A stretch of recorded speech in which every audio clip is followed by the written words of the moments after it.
To ensure a smooth launching, the key operations must first be rehearsed. Men are assigned positions at the rams.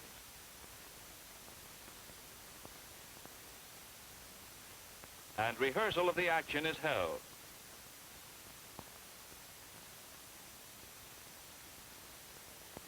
A rigger supervisor explains the importance of anchor line lashings and chopping blocks.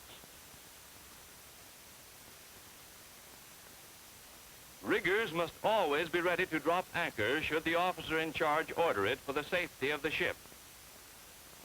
Supervisors report successful rehearsals to launching officer.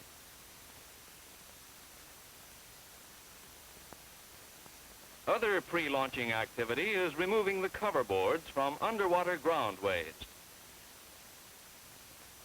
The diver pries the boards loose.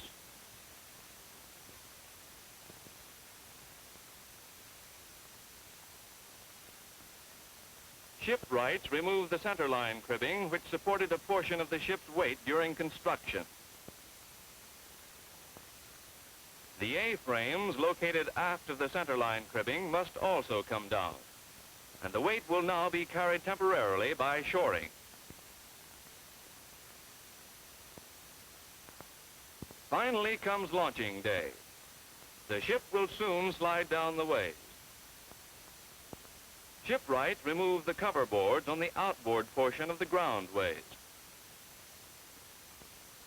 A final inspection is made to be sure the underwater ways are all clear.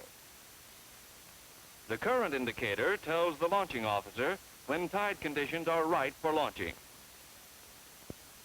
And buoys are dropped near the end of the underwater groundways to further check current conditions.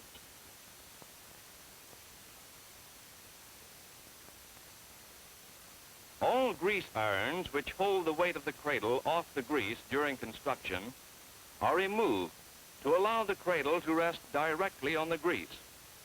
This is done when the underwater ways are all clear. Every grease iron must be accounted for. Just one iron left on the sliding ways might foul the launching.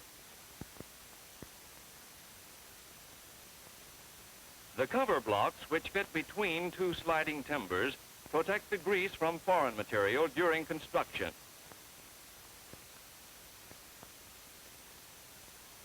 These also must be accounted for.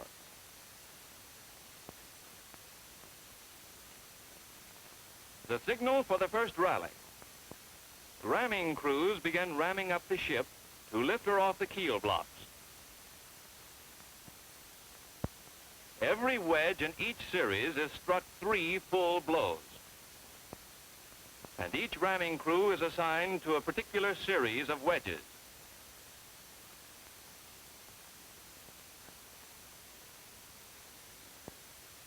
As the cradle lifts the ship, the loosened shores are removed.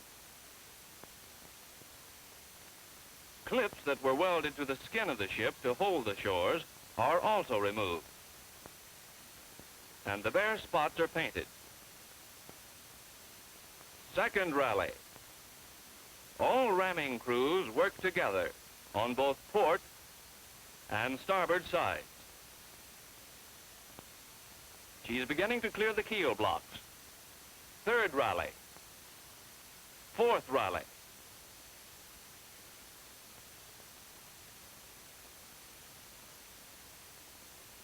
Usually the last part to clear is amidships, where the weight is greatest.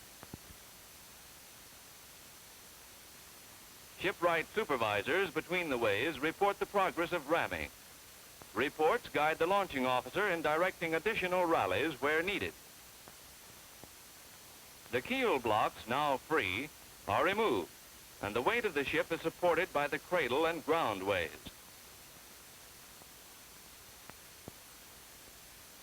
Keel blocks from bow to stern must be removed down to the red danger line, so there will be plenty of clearance as the ship slides down the ways. Heavy timbers are moved quickly out of the way.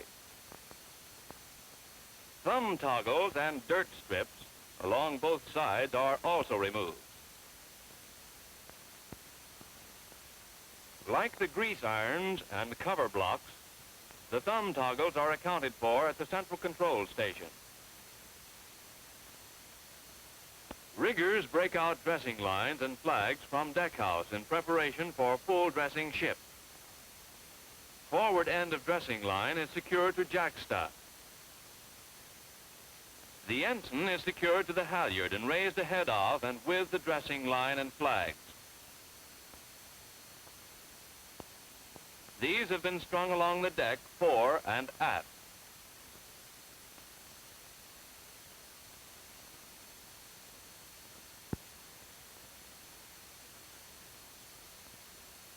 The jack is then raised. When all flags have been raised, the ship is considered dressed for launching, and the launching bottle is rigged. On board, crews must be sure that all doors, hatches, manholes, airports, and sea connections are closed and made watertight. Any loose object must be properly secured. Electricians make final check of telephone systems.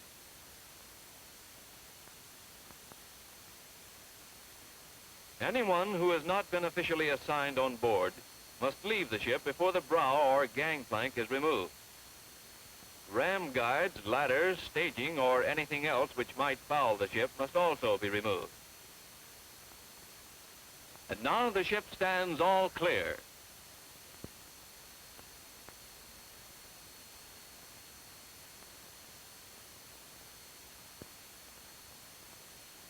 Officers and supervisors report the results of their final inspection. Stand clear for launching. The covers are removed from both the port and starboard triggers. Stand by for launching. The shipwright unlocks dog shore and knocks out the tumbling block.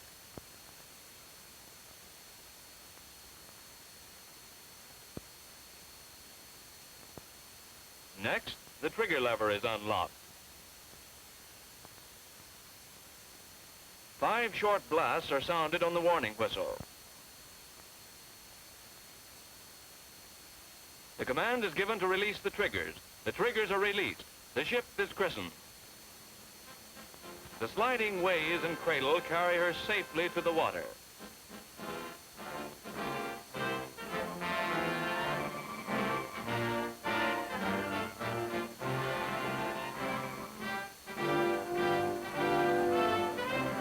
She becomes partially buoyant, she pivots, and the stern rises to a level position as the bow is still supported momentarily by the ground ways.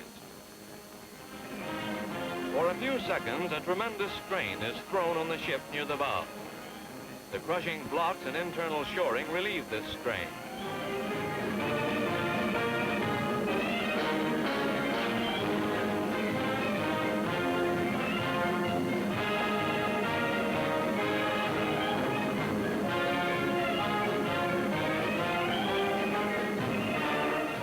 Well aboard, and the command is given to raise the all-clear flag.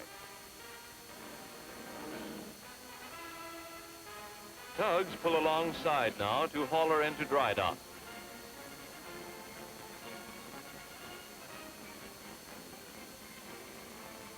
For the cradle must now be removed. A forward downhaul line is brought over from the side of the dry dock. One end is secured to the downhaul pendant on the cradle, and the other end to the capstan on the dry dock.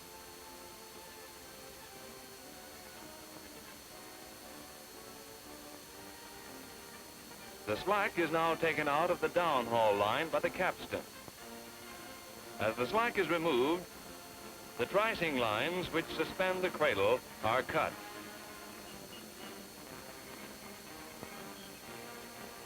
And the cradle is pulled away from the hull. Repeating this operation, the forward downhaul lines are secured to the downhaul pendants on the cradle, while the other ends are secured to the capstans on the dry dock. The capstans remove the slack, and as the lines become taut, the tricing lines on board ship are cut, and the cradle drops to the bottom of the dry dock. The cradle will be disassembled and used for future launching.